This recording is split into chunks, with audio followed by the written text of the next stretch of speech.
couple of weeks ago in our Hard to Believe series, friends, we're reflecting on what for many is the biggest struggle they have with God, and that is the reality of suffering and evil.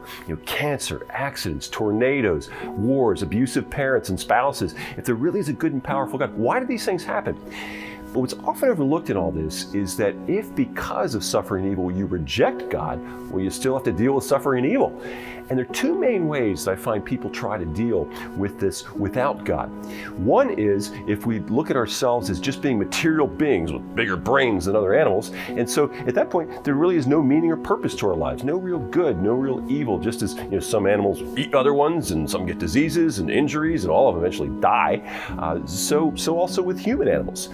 Atheist Richard Dawkins puts it like this. He says, our universe has precisely the properties we should expect if at bottom there is no design, no purpose, no good, no evil, nothing but pitiless indifference. In other words, what you call suffering and evil, it's just the way it is. So grow up and deal with it.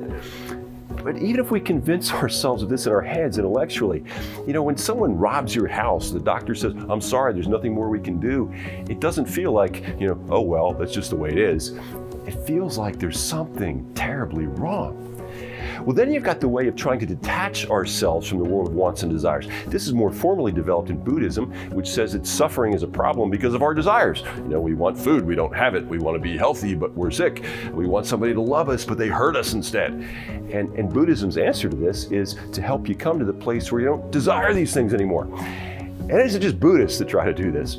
If you've ever had a painful breakup of a romance, you might think, I'm never going to let myself fall in love again. Or if you get sick because you ate too much chocolate, you might swear to never touch the stuff again. But while, swearing off chocolate and romance might eliminate a source of pain, it also takes away something that brings pleasure and joy.